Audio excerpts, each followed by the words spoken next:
మిత్ర నీ భర్త? అగ్ని సాక్షిగా నన్ను పెళ్లాడిన నా భర్త.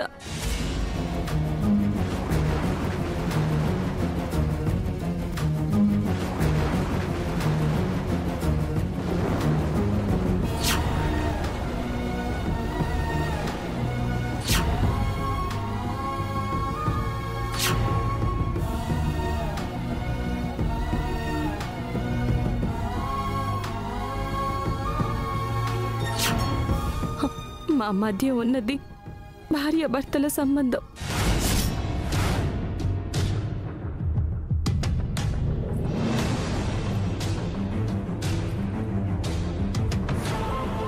ఇంకా మీరు తెలుసుకోవాల్సినవి ఏమైనా ఉన్నాయా? అయిపోయాయా? మరి ఆయనే నీ భర్త అని ఎందుకు ఇన్ని రోజులు దాచావు?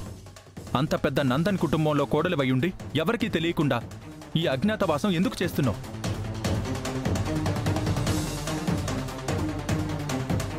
ఇచ్చిన మాట కోసం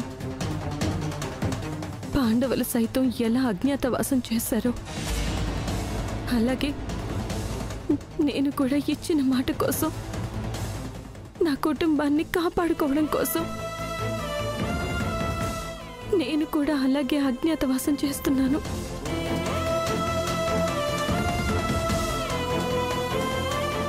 ఎవరికిచ్చిన మాట, ఎందుకిచ్చిన మాట? ఎన్నో ఎత్తుపల్లాలు దాటిన తర్వాత, ఎన్నో ఆటుపోట్లు ఎదుర్కొన్నాక నేను మిత్ర గారు సంతోషంగా జీవించబోతున్నామని భరోసా వచ్చిన సమయం అది.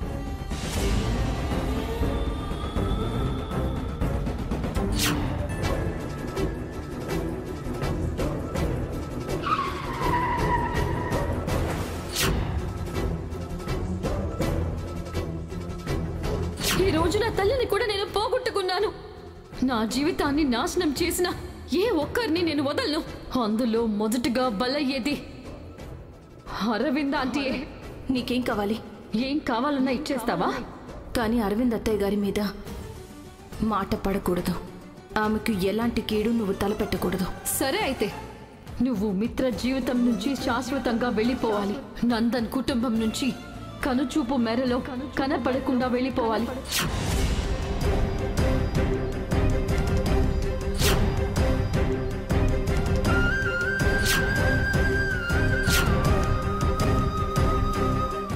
నేను ఇక్కడెందుకున్నాను? అప్పుడు జరిగిన బస్సు ప్రమాదంలో నా భార్యను కాపాడి నువ్వు ప్రాణాల మీదకి తెచ్చుకున్నావు. ఇప్పుడేమో నువ్వు గర్భవతివని ఆచార్య గారు అంటున్నారు. ఈ సమయంలో ఎక్కడికని వెళ్తావు? నీకు నచ్చినన్ని రోజులు ఇక్కడే ఉండొచ్చు.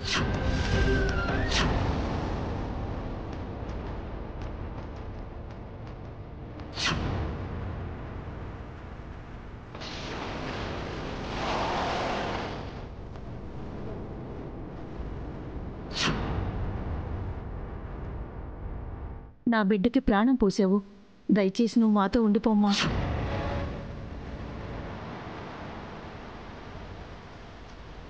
మిత్ర గారితో ఒక గొప్ప జీవితం చూద్దామనుకున్నాను. కానీ ఆయన్ని అర్ధాంతరంగా వదిలేయాల్సిన పరిస్థితి ఏర్పడింది.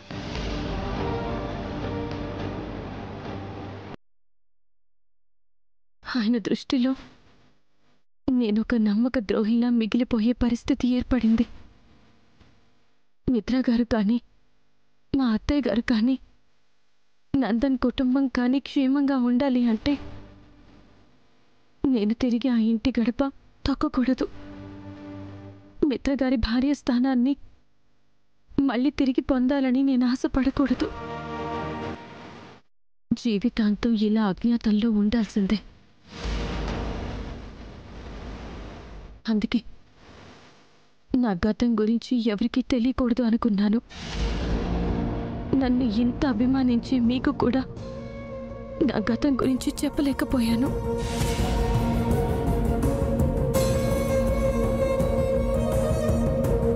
నన్ను ఇంత ప్రేమించే మిమ్మల్ని ఎంతో బాధ పెట్టాను. నన్ను క్షమించండి.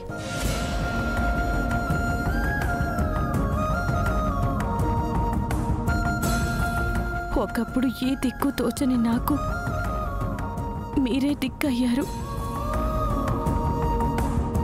ఒంటరి అయిపోయిన నాకు మీరే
దానికి మీ సహాయం కూడా కావాలి.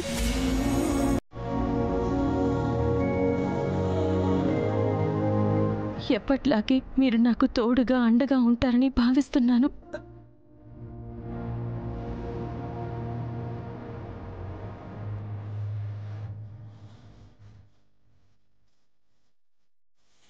పోనీలేరా, తన జీవితంలో ఎన్ని ఒడిదుడుకులున్నా, ఎన్ని సుడిగుండాలు ఎదురైనా ఆఖరికి మన గూటికే చేరడానికి ఏదో ఒక కారణం ఉండే ఉంటుంది.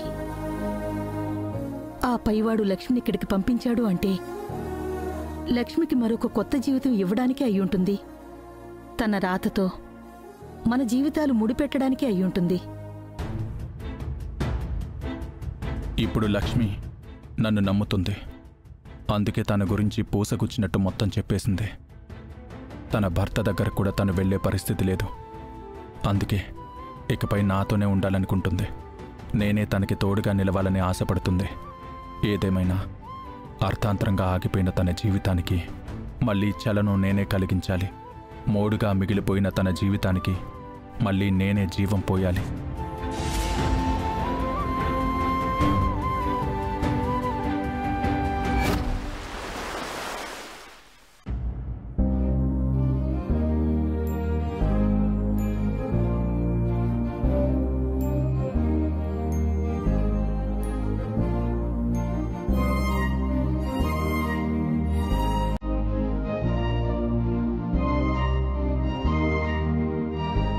మిత్రా, మిత్రా, మిత్రా, మిత్రా, ఎక్కడున్నారా? తొందరగా రా.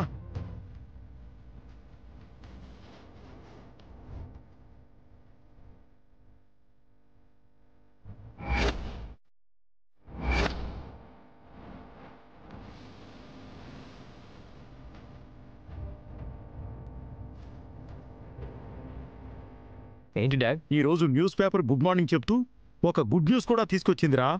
ఏంటి డాడ్ అది? నువ్వెప్పటినుంచో ఎదురు చూస్తున్నా నీ డ్రీమ్ ప్రాజెక్ట్ నువ్వు సొంతం చేసుకునే అవకాశం, ఆ సమయం రెండూ వచ్చేసాయి. మీరు దేని గురించి మాట్లాడుతున్నారండి? అవును డాడ్, ఏం ప్రాజెక్ట్ గురించి మీరు మాట్లాడుతున్నారు? ఈ న్యూస్ పేపర్ చూడు, నీకే అర్థం అవుతుంది.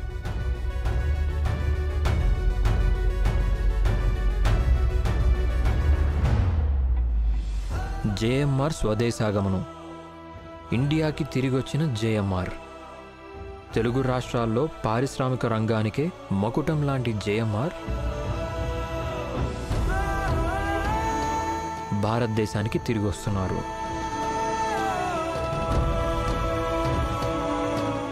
ఎన్నో ఏళ్లుగా పారిశ్రామిక రంగంలో దిగ్విజయంగా కొనసాగుతూ ఇప్పుడు మరికొన్ని ముఖ్యమైన ప్రాజెక్టులు మొదలు పెట్టాలన్న ఉద్దేశంతోనే ఇండియాకి తిరిగి వస్తున్నారని సమాచారం.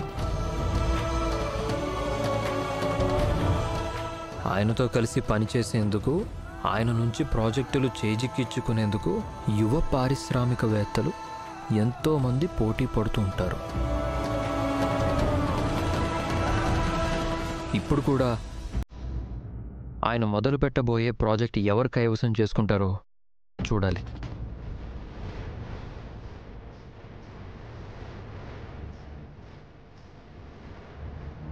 డాడ్, నమ్మలేకపోతున్నాను డాడ్. జేఎంఆర్ గారితో పనిచేసే అదృష్టం ఇక ఉండదేమో అనుకున్నాను. ఆయన దగ్గర ప్రాజెక్టు సంపాదించే అవకాశం ఇక జన్మలో రాదేమో అనుకున్నాను. కానీ లక్కీగా ఆయనే ఇండియాకి తిరిగి వస్తున్నారు. నీ సంతోషంలో అర్థం ఉంది. అలాగే ఆయన ప్రాజెక్టుల కోసం పోటీ కూడా ఒక రేంజ్లో ఉంటుంది. తాతయ్య, పోటీ ఎంత పెద్దదైనా సరే గెలిచేది మాత్రం నాన్నే.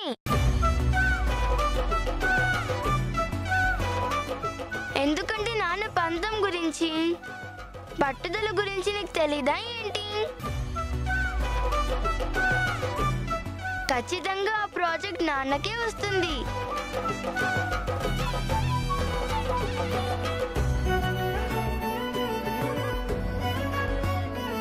డాడ్, లక్కీ చెప్పిందంటే అది ఖచ్చితంగా జరిగి తీరుతుంది.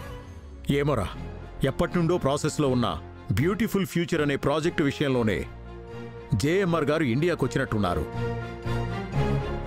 ఆ ప్రాజెక్టు నువ్వు గాని చేజిక్కించుకుంటే ఇక వైజాగ్లో నీ పేరు మారు మోగిపోతుంది.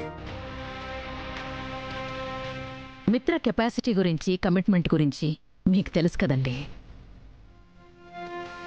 ఖచ్చితంగా ఆ ప్రాజెక్టు మిత్రకే వస్తుంది. చూస్తూ ఉండండి. మిత్రాతో బలంగా పోటీ పడ్డానికి అవతల అర్జున్ కూడా ఉన్నాడు. ఆ విషయం మీరు మర్చిపోతున్నట్టున్నారు. అంకుల్, అర్జున్ ఏదో ఒక్కసారి అదృష్టం కలిసొచ్చి గెలిచాడు. మిత్ర చేతిలో నుంచి ఒక్క ప్రాజెక్ట్ లాక్కున్నాడు. ఆ మాత్రం దానికే అన్ని ప్రాజెక్టులు అర్జున్ సొంతం అయిపోతాయా?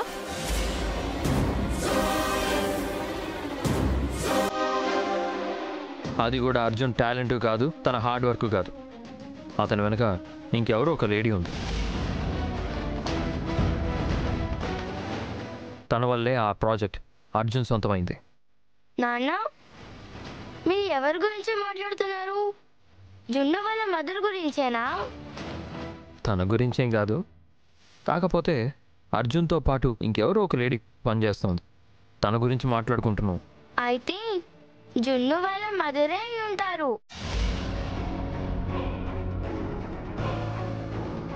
ఎందుకంటే తను చాలా తెలివైందని, ఆఫీస్ పనులన్నీ చాలా బాగా చూసుకుంటుందని అర్జున్ అంకుల్ వాళ్ళు మాట్లాడుకునేటప్పుడు నేను విన్నాను.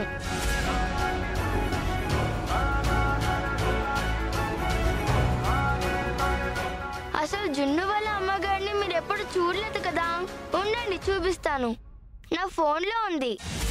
నాన్న, దించు.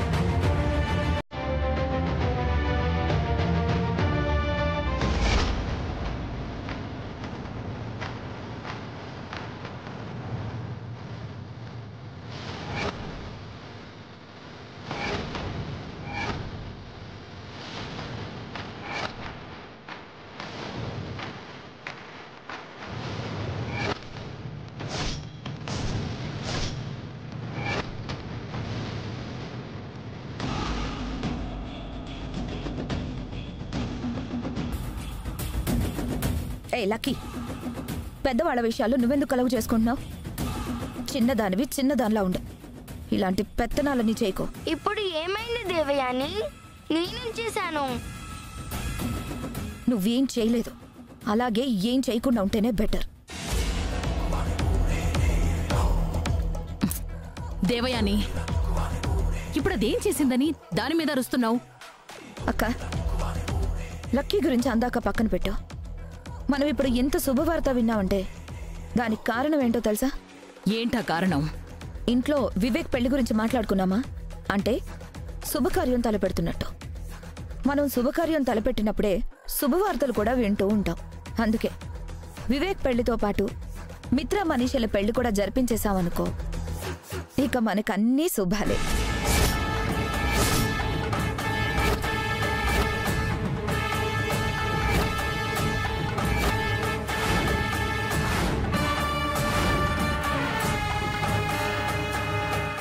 మిత్ర?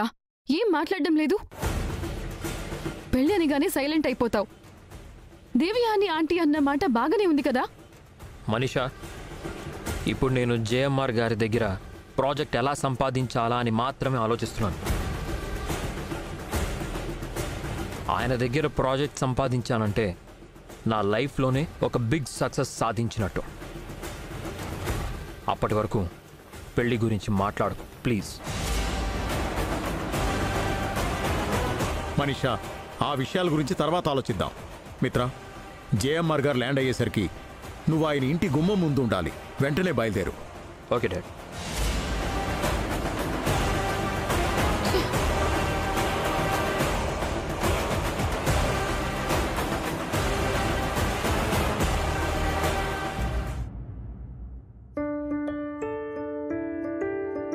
మేడం, అర్జున్ గారు ఉన్నారా?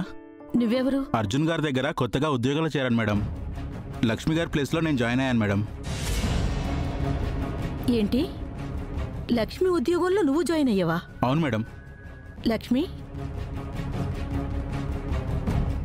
ఆంటీ, లక్ష్మి, అసలు ఇంట్లోనూ ఆఫీసులోనూ ఏం జరుగుతుంది? నువ్వు ఉద్యోగం మానేసావా? అర్జున్ దగ్గర ఉద్యోగం చేయకూడదనే నిర్ణయానికి వచ్చావా? అదేం లేదంటీ, నేనేం అలా అనుకోలేదు. కానీ నేననుకున్నాను. ఏంట్రా, అసలేం జరుగుతుంది?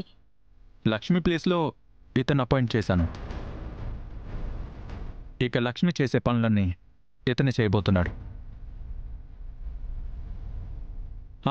రమేష్, ఏంటి సంగతి? ఈ ఫైల్స్ మీద మీ సంతకాలు కావాలి సార్, అందుకే తీసుకొచ్చాను. సరే ఇవ్వు.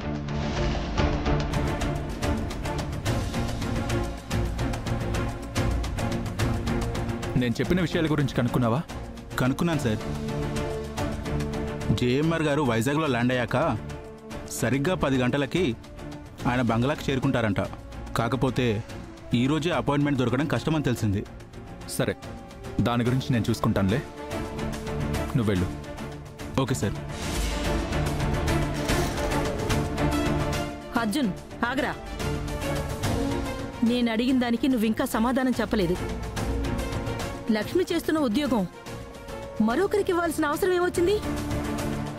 సారీ లక్ష్మి, నిన్ను అడిగే నేను నిర్ణయం తీసుకోవాల్సింది. కానీ నువ్వు నా నిర్ణయాన్ని గౌరవిస్తావనే నమ్మకంతోనే నీకు చెప్పకుండా నిర్ణయం తీసుకున్నాను. అది ఎందుకు అని అడుగుతున్నాను. ఇప్పుడు నేను ట్రై చేయబోయే ప్రాజెక్ట్ చాలా పెద్దది, ఎంతో ప్రతిష్టాత్మకమైంది.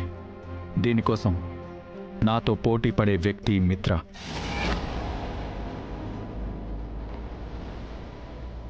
మిత్రతో నేను పోటీ పడేటప్పుడు నాతో పాటు లక్ష్మి కూడా నాకు తోడుగా ఉండి మిత్రకి ప్రత్యర్థిగా ఉండడం నాకు ఇష్టం లేదు.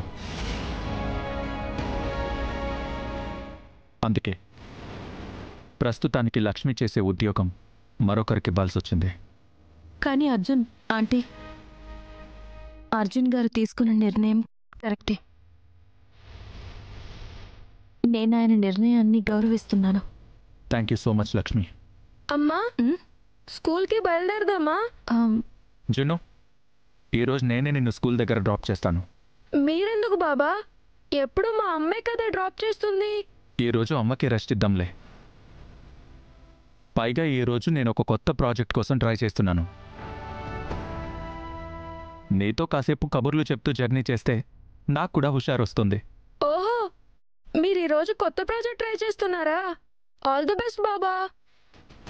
థ్యాంక్ యూ సో మచ్ జున్ను. సరే అమ్మా, బాయ్ బాయ్. బాయ్ జున్ను. రా.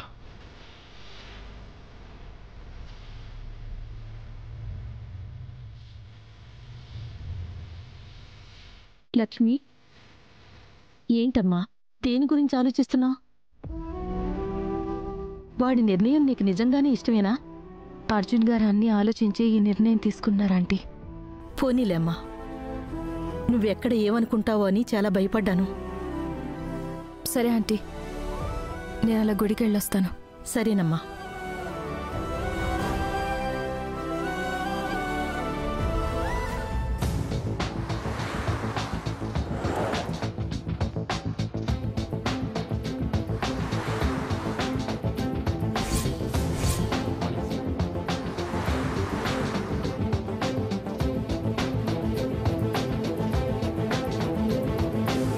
ఏంటయ్యా ఇది? ఆవగింజంత చేయమంటే ఆకాశం అంత చేస్తారు. మూడో కంటికి తెలియకూడదంటే రాష్ట్రం అంతా తెలిసేలా చేశారు. సారీ సార్, మీరు ఇండియాకి వస్తున్న సంగతి ఎలా లీక్ అయిందో ఇప్పటికీ అర్థం కావడం లేదు సార్. అర్థం కావటం లేదు, ఆవకాయ లేదు. అలాంటి కబుర్లు చెప్పకండి నాకు.